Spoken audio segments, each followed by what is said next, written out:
요즘 AI 모델은 우리 개발자보다 훨씬 빠르게 발전하고 있습니다. 몇 달 전만 해도 최신이라고 부르던 방식이 지금은 벌써 낡은 접근처럼 느껴질 정도로 변화의 속도 자체가 예전과는 완전히 다릅니다. 이렇게 빠르게 흘러가는 흐름 앞에서 우리는 다시 근본적인 질문을 던져야 합니다. 지금 이 시점에 우리는 대체 무엇을 만들어야 하는지 다시 묻게 됩니다.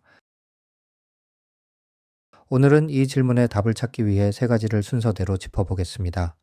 먼저 AI 모델이 거쳐온 발전 단계를 살펴보고, 그 다음 개발자들이 이제는 버려야 할 낡은 습관들을 짚은 뒤, 마지막으로 소프트웨어를 바라보는 완전히 새로운 관점까지 함께 살펴보겠습니다.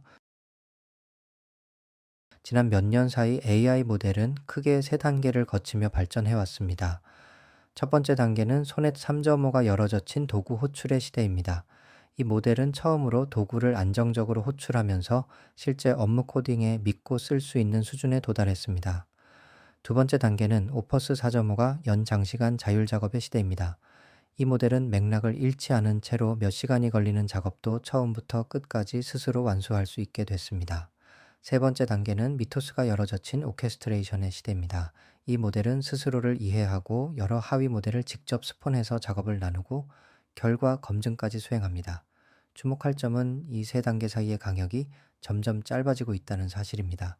이렇게 세 모델을 거치며 AI는 단순한 도구에서 동료로 다시 작업을 지휘하는 존재로 빠르게 역할을 넓혀왔습니다. 그런데 우리는 지금 스퀘어모피즘 시대에 갇혀 있습니다. 스마트폰이 처음 등장했을 때 화면 속 아이콘은 실제 나침반과 책장의 모습을 그대로 흉내냈습니다. 사람들이 낯선 기술에 빨리 적응하도록 새로운 기술인데도 익숙한 옛 형태를 빌려 표현했던 것입니다. 지금 개발자들도 똑같은 함정에 빠져 있습니다. AI라는 완전히 새로운 도구를 손에 쥐고도 터미널과 파일 구조, 그리고 예전 소프트웨어 개발 방식의 형태를 그대로 흉내내면서 새로운 가능성은 놓치고 있는 것입니다. 옛 습관의 껍데기 안에 새로운 기술을 억지로 끼워 맞추고 있는 셈입니다. 이제는 버려야 할 낡은 습관이 네 가지 있습니다. 첫째, 터미널을 최고의 인터페이스라고 착각하는 것입니다. AI가 자연어로도 얼마든지 정교하게 지시를 받을 수 있는데도 굳이 명령어 창에만 의존하는 습관입니다. 둘째, 환경 변수 파일 하나만 유별나게 다른 방식으로 조심스럽게 공유하는 것입니다. 나머지 설정은 코드로 관리하면서 이 파일만 예외로 취급하는 관성입니다. 셋째, 프로그래밍 언어로 자기 자신의 정체성을 규정하는 것입니다. AI가 언어 사이의 경계를 손쉽게 넘나드는 시대에 특정 언어에 대한 애착이 오히려 발목을 잡을 수 있습니다. 넷째, 공들여 짠 코드를 삭제하는 것을 두려워하는 것입니다. 다시 만드는 비용이 예전보다 훨씬 낮아졌는데도 옛 코드를 붙잡고 있는 것입니다. 이 네 가지는 모두 예전 도구와 방식에 몸이 익어버린 결과이고, 지금의 AI 시대에는 오히려 발목을 잡는 낡은 관성입니다. 프로젝트를 만드는 데 필요한 규모, 즉 프로젝트 티어도 한 단계씩 내려갔습니다. 1년 전만 해도 스타트업 하나가 팀을 꾸려야 만들 수 있던 규모의 프로젝트가 지금은 사이드 프로젝트 수준에서 혼자서도 만들어지고 있습니다. 예전에는 여러 명이 몇 달을 매달려야 했던 일이 지금은 한 사람이 며칠 만에 해내는 일이 된 것입니다. AI가 기획, 구현, 테스트까지 함께 처리해 주면서 한 사람이 감당할 수 있는 프로젝트의 규모 자체가 한 단계 위로 올라간 셈입니다.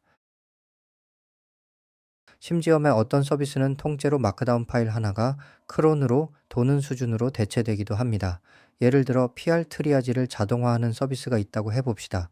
예전 같으면 별도의 백엔드 서버와 데이터베이스를 갖춘 애플리케이션으로 만들었을 이 기능이 지금은 저장소의 PR을 확인해서 우선순위를 매기고 정적 페이지를 갱신하라는 지시문 한 줄로 대체됐습니다. 정해진 시간마다 그 지시문 한 줄을 실행시키기만 하면 서비스 하나가 코드 대신 문장으로 존재하는 셈입니다. 소프트웨어를 바라볼 때는 폭과 깊이라는 두 가지 축이 있습니다. 폭은 얼마나 다양한 범위를 다루는지를 뜻하고, 깊이는 그중 한 영역에서 얼마나 많은 기능을 갖췄는지를 뜻합니다. 예를 들어 어떤 스타트업의 서비스는 아마존 웹 서비스만큼 폭넓지는 않지만 자신이 다루는 그 한 영역에서는 오히려 훨씬 더 깊은 기능을 갖추고 있습니다. 반대로 아마존 웹 서비스는 그만큼 깊지는 않아도 훨씬 더 넓은 범위의 문제를 하나의 플랫폼 안에서 다룹니다. 결국 소프트웨어의 경쟁력은 무조건 몸집을 키우는 것, 즉 비거가 아니라 얼마나 넓은 범위를 다루느냐, 즉 와이더의 문제로 다시 봐야 합니다. 그리고 이제는 이 폭까지도 얼마든지 넓힐 수 있게 됐습니다. 예전에는 대기업 정도의 자원을 가진 조직만 넓은 범위를 커버할 수 있었습니다. 하지만 지금은 단 하루 이틀 정도의 프롬프팅만으로 데이터베이스 플랫폼 같은 무거운 기능도 내 제품 안에 통합할 수 있습니다.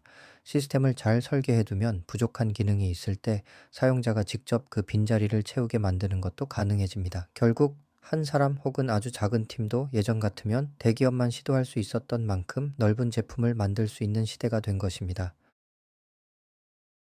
정리하면 이렇습니다. 지금 떠올린 아이디어가 스스로 생각하기에도 다소 무모하게 느껴지지 않는다면 그건 아직 그 아이디어가 충분히 크지 않다는 뜻입니다. AI 모델은 도구에서 동료로 다시 지휘자로 빠르게 역할을 넓혀가고 있습니다.